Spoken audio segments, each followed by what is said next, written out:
কার এরকম ভরসা আছে যে হুজুর আমি এত আমল করেছি, আমার আমলের বদৌলতে আমি জান্নাতে ঢুকবো? কে কে আছেন দেখি আল্লাহর ওলি? আছে এরকম কোন আল্লাহর ওলি? হ্যাঁ আছে? নাই। আল্লাহর হাবিব বললেন আল্লাহর রহমত ছাড়া, ভালোবাসা ছাড়া কেউ কোনোদিন জান্নাতে ঢুকতে পারবে? আম্মা জান আয়েশা বললেন ইয়া রাসূলুল্লাহ আপনিও না?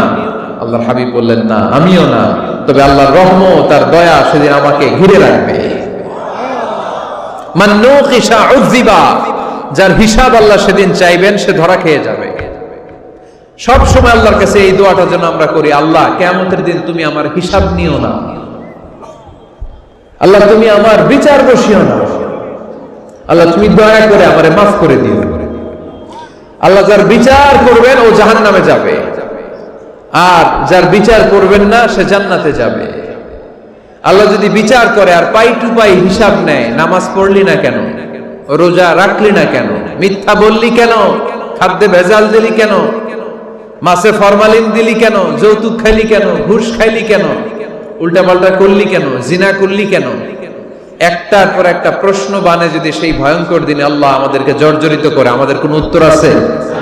সেদিন আমাদের বাঁচার কোনো উপায় আছে? তাই আমরা সবাই আল্লাহর কাছে দোয়া করবো, আল্লাহ কোনো বিচার টিচার মানি না, কোনো বিচার করতে পারবো না, দয়া করবা। কথা কয় না? কি করবে? এবার আওয়াজ করে বলেন, বিচার চান না দয়া চান? রোজ হাসরে আল্লাহ আমার করোনা বিচার, আল্লাহ করোনা বিচার, পড়েন আমিন।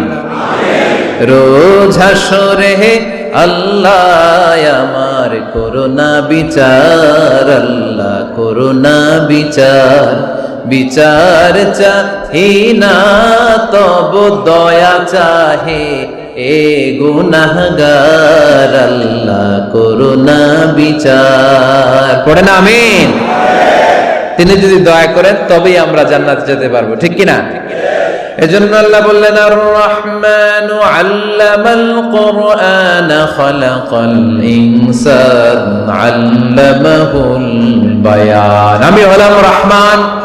কাফেররা বলে রহমানকে জানি না, রহমানকে চিনি না। আল্লাহ বলে রহমান রে চিনে না, আমার নাম রহমান, আমি দয়ালু, আমি মেহেরবান, ঠিক কিনা?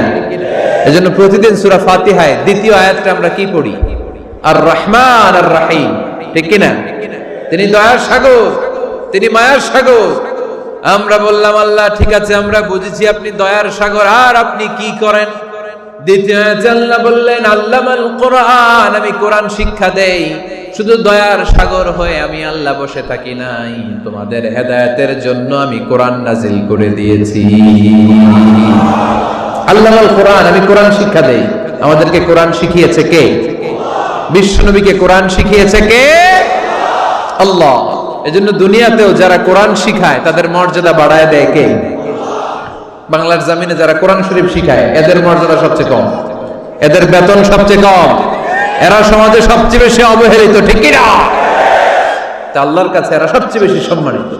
আল্লাহর হাবিব বললেন খায়রুকুম মান তাআল্লামাল কুরআন ওয়া আল্লামাহু, তোমাদের মধ্যে আল্লাহ তাআলার কাছে সবচাইতে প্রিয় শ্রেষ্ঠ ওই মানুষটা যে নিজে কোরআন পড়ে আবার অন্যরে পড়ায় দেয়। সুবহানাল্লাহ পড়ে।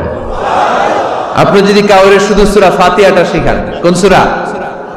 সূরা ফাতিহাটা যদি শিখায় দেন, সে যতদিন সূরা ফাতিহা তেলাওয়াত করবে ওই তার তেলাওয়াতের একটা পার্সেন্টেজ সওয়াব আপনার আমলনামায় আছে না নাই?